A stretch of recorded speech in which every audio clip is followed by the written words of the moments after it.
सुर को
बाल सब गए डराए, गैया बछड़ा भागन लागे। दिया भारी उत्पात मचाए, कृष्ण को चोंच में बंद कर लिया। ग्वाल बाल सब गए घबराए, मुख के भीतर बड़े हो गए। पांव तले दिए चोंच दबाए, बकासुर का वध कर डाला। कंस भी भय से गया घबराए, क्रोधी कंस ने अघासुर को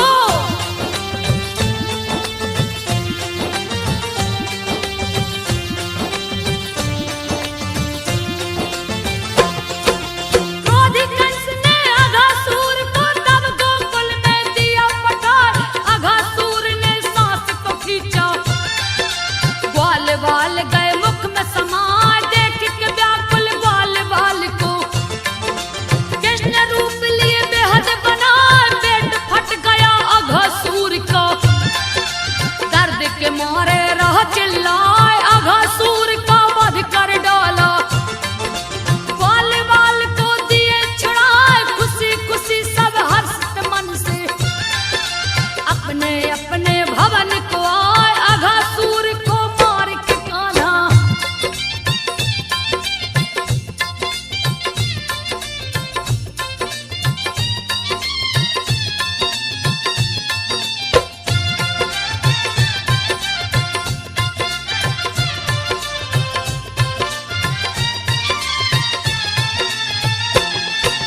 अघासुर का वध कर डाला। आसन यमुना तट पे लगाए, मित्रों संग जलपान करते। गैया बछड़े गए भुलाए, ब्रह्मा ने लिया कठिन परीक्षा। सखा सहित लिए सब कुछ राय, ब्रह्मा ने सबका हरण कर लिया।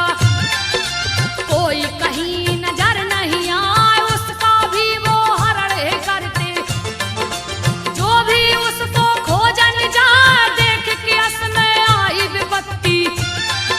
ग्वाल बाल सब गए घबराए, दिव्य दृष्टि से कृष्ण ने देखा।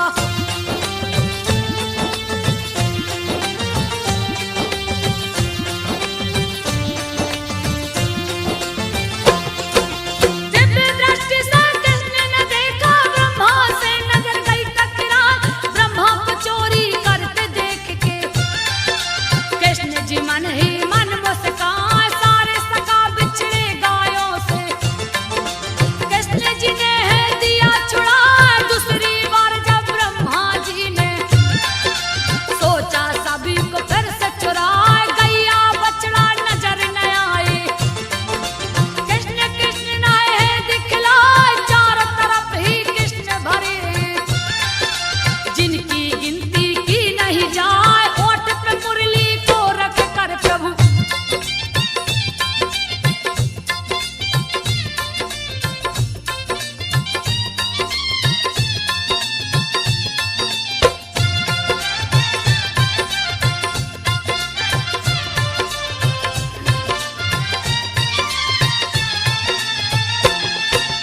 ओठ पे मुरली को रख कर प्रभु मंद मंद है रहे मुस्काए।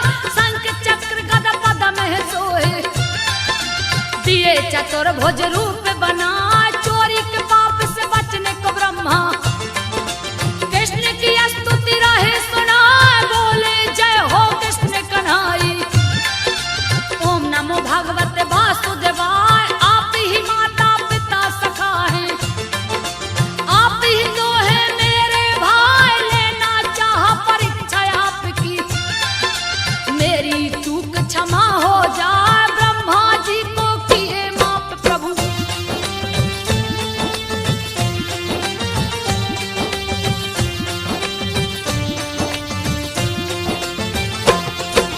ब्रह्मा जी को किए माफ प्रभु। ब्रह्मा मन ही मन मुस्काए, ले परीक्षा निज धाम को चल दिए। हरि चरणन में शीस झुकाए, 8 बरस के हुए कृष्ण जी। गैया चराने वन में जाए, गैया को छोड़ के गेंदे खेलत। प्रभु जी यमुना तट पे जाए, उधर ही जाते गेंद खेलने। जिधर न कोई डर से जाए, इधर उधर है गेंद फेंकते। कभी मिलता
फिर वापस न आया, कालिया मर्दन को चल दिए हैं।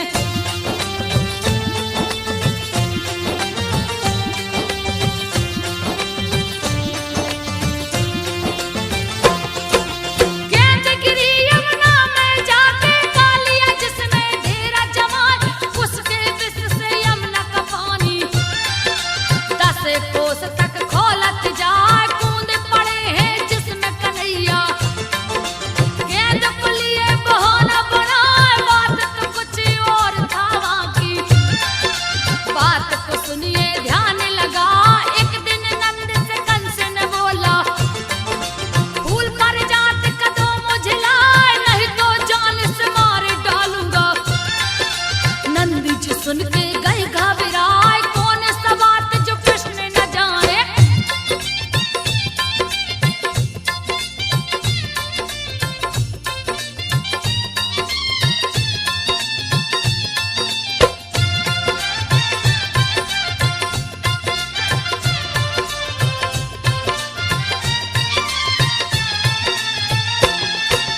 कौन सा बात जो कृष्ण न जाने, यमुना में वो फूल फुलाए, उसी को लाने कृष्ण चले हैं।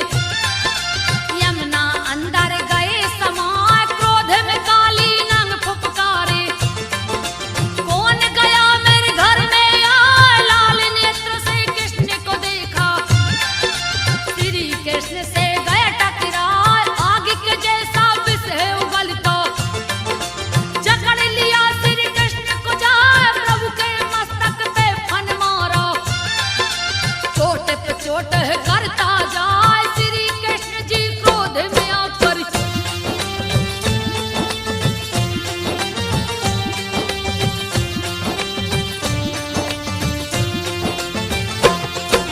श्री कृष्ण जी क्रोध में आकर कालिया नाग से भिड़ गए जान, चढ़ गए उसके सर पे जाकर।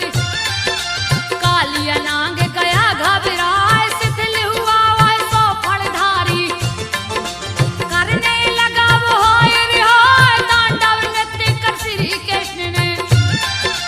शक्ति अपना दियो दिखा, उसकी पत्नी बच्चों संग आकर हरि चरणन में गिर गई आए, दया के सागर आपे हैं स्वामी। रोने लगी है जब बिलखाए, माफी दीजिए इनको प्रभु जी।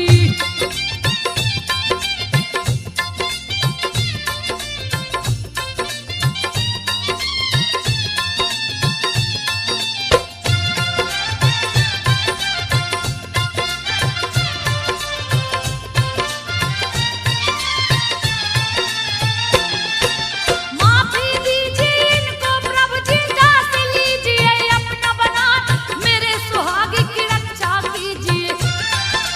श्री हरि सुनकर गए मुस्काए, छोड़ दिया है नाग को उसने। काली नाग गया होश में आए, श्री कृष्ण को शीश झुकाया। श्री हरि ने उसको समझाया, यमुना नदी छोड़कर तुम जाओ। रमणी के दीप को दिया पठाए, निर्भय कर दिया काली नाग को। फिर यमुना से बाहर आए, हाथ लिए पारिजात का फूल वो।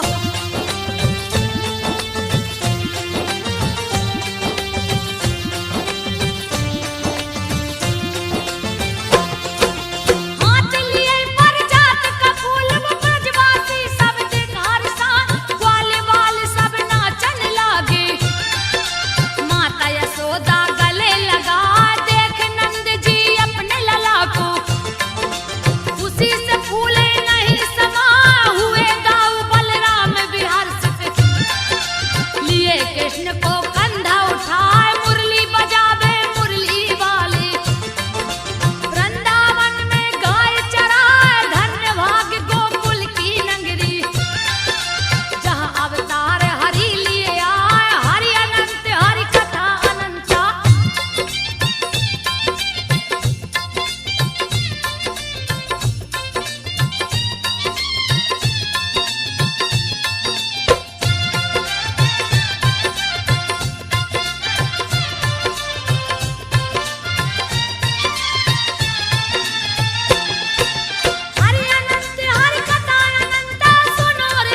श्री कृष्ण जी रहे बतलाए, बिन अग्नि ना दूध ओटेगा। कर्म प्रधान का सब में दिखाए, इंद्र नहीं मोक्षदायक देवता। हो नहीं सकते कभी सहाय, बिना कर्म किए कुछ नहीं मिलता।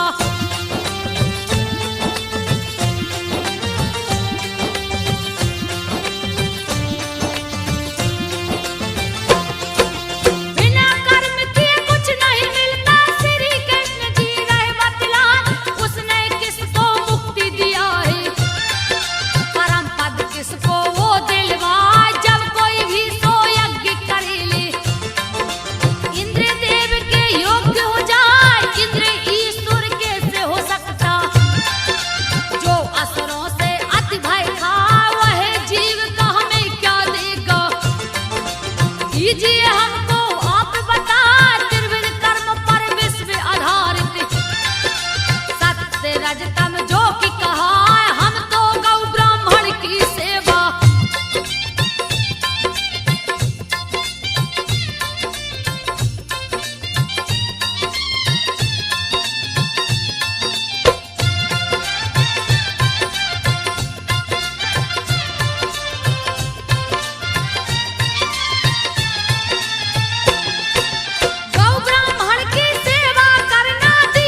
गोवर्धन पास में आए, ब्रह्मा रुद्र भी जिनको पूजते, श्री हरि जी जो कहलाए इंद्र के गर्भ को हरण किए हैं। नख पे गोवर्धन लिया उठाए, ब्रजमंडल पे छतरी लगा दी।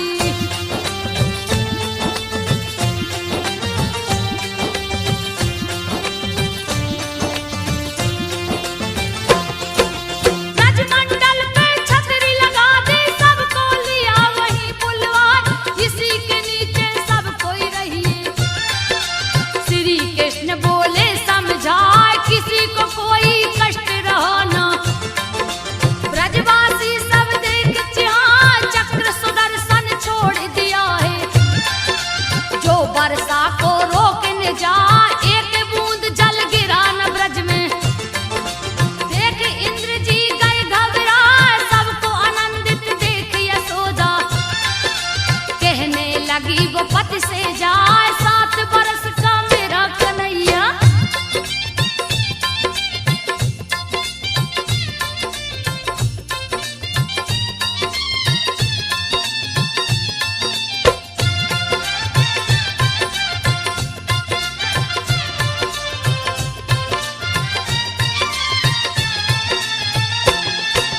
सात बरस का मेरा कन्हैया, लिया है पर्वत भारी उठाए, आप तो उसको सहारा दीजिए। बात को सुनिए ध्यान लगा, 4 दिन होने को आया, अन्न का दाना खाया ना। फिर बोली बलराम से जाकर, तुम भी तो 2 हाथ बटा।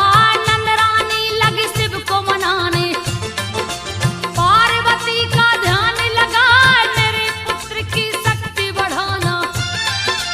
सुनकर दाऊ रे समझाए, चिंता करो न तनक भी माता।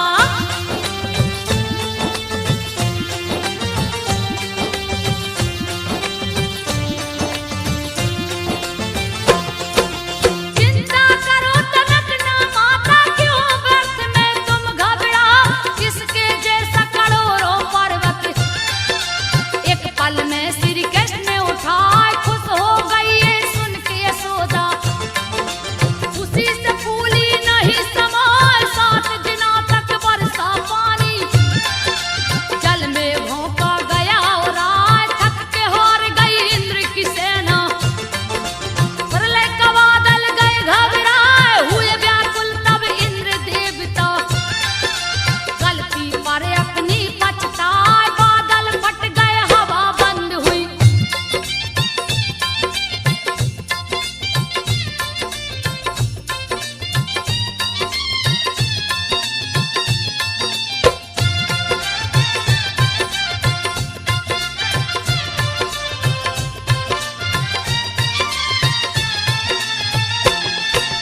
बादल फट गए, हवा बंद हुई। ब्रजवासी सब देख हर्षाए, ज्यों का त्यों रख दिया गोवर्धन।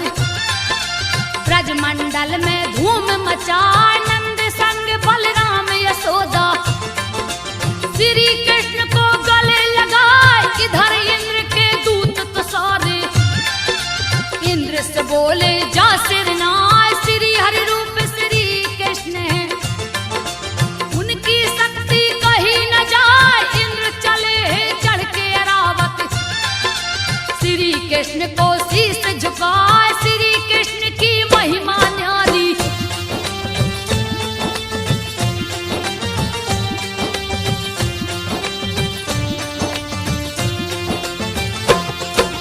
श्री कृष्ण की महिमा न्यारी।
दिए गिराए, महाकुपित हो दौड़ा धेनुक।